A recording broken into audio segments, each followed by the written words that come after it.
Look around the room you are in and pick out 10 things. Now imagine you have to move tomorrow, and every one of them has to be packed, carried, cleaned, stored, insured, or explained to somebody. That is the part nobody mentions when you buy a thing. You did not just acquire an object, you hired yourself for a job permanently, and the pay is nothing. There was a man in ancient Greece who pushed this idea further than anyone before or since. He owned a cloak, a stick, a bag, and a wooden cup. Then one afternoon he threw away the cup. He slept in a large clay jar in a public square, and when the most powerful man on earth came looking for him and offered him anything he wanted, he asked him to move slightly to the left. His name was Diogenes. In the next few minutes, I am going to walk you through the life of the strangest and most uncomfortable philosopher who ever lived, and then give you 4 things he worked out that are more useful now than they were then. The 4th one is the reason he was thrown out of his own city. We will get there. Chapter 1. Deface the currency. Diogenes did not begin as a homeless philosopher. He was the son of a banker in Sinope, a Greek city on the Black Sea. His father ran the mint, the place where the city's money was made, and at some point, the two of them defaced the coinage. The accounts disagree about exactly what happened. Some say they were adulterating the metal, others that they were stamping over it. Either way, it was a serious crime, because a city's coins are its promise, and they had broken it. His father died in prison. Diogenes was exiled and lost his citizenship, his money, and his home in a single stroke.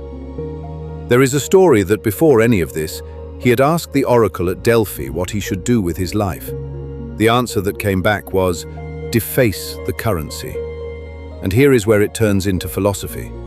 The Greek word for coin, nomisma, shares its root with nomos, meaning custom, convention, the things everyone has agreed on. So he took the oracle at its word. He spent the rest of his life defacing conventions instead of coins. Chapter 2. The Jar. He arrived in Athens with nothing, which for most people would be the tragedy of the story. For Diogenes, it became the experiment. He wanted to find out how little a person actually needs, so he stopped renting anything. He found a pithos, a large ceramic storage jar of the sort used for grain and wine, sitting near a temple, and he moved into it. Not a barrel, by the way. That is a mistranslation that stuck for centuries. A clay jar in public in the middle of the city. He kept a rough cloak that doubled as a blanket, a walking stick, a bag for food, and a wooden cup. That was the entire inventory of his life. People came to stare, which did not bother him in the slightest, because being looked at was the entire point. And then he lost the cup. He was walking one day and saw a boy at a fountain drinking water out of his cupped hands.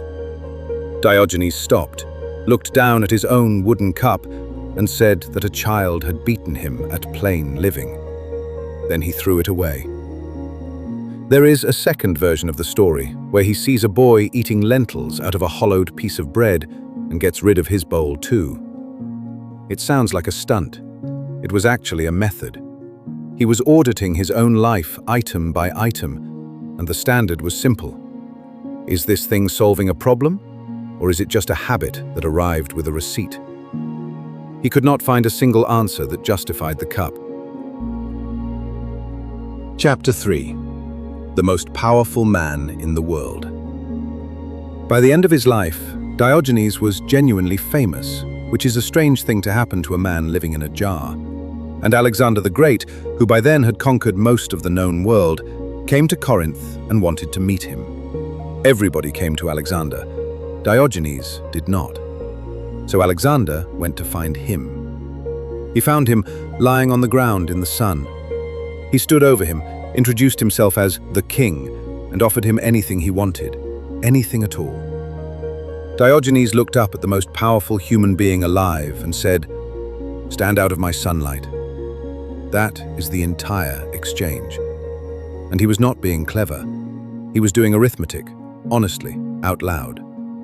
Alexander was offering wealth, land, position. Diogenes weighed all of it against the one thing Alexander was actually taking from him in that moment, which was sunlight on his face. The sunlight won. Alexander understood.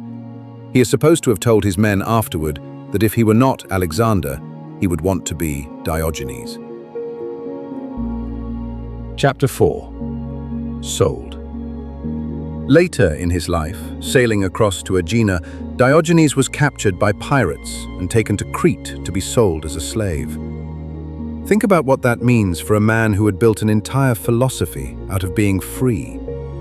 This was the test, and it was not hypothetical. At the auction, the dealer asked what he was good at.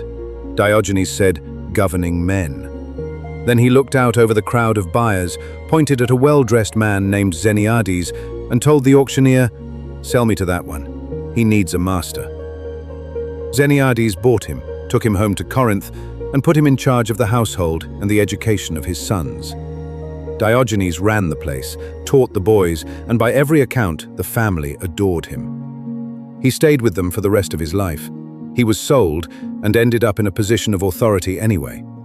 Not because he fought it, because the thing that made him valuable was never the part that was for sale. So here is what to do with all of that. 4 rules. Rule 1. Every object you own is a small job you have hired yourself for. The cup is the clearest lesson he ever gave, precisely because a cup is genuinely useful.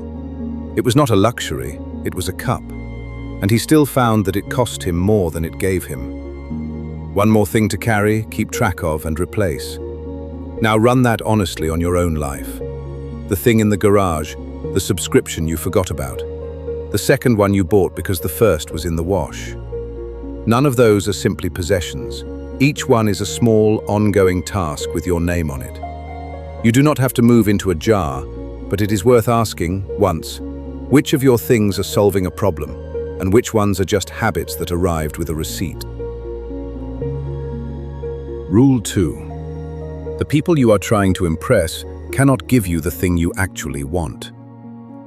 Alexander had everything: armies, gold, the whole known world. And standing over Diogenes, the only thing he could genuinely offer was to move out of the way. Sit with that. The audience you perform for has far less to give you than you imagine. They cannot hand you peace or a decent night's sleep, or the feeling of being at ease in your own life. Those things are not in their inventory.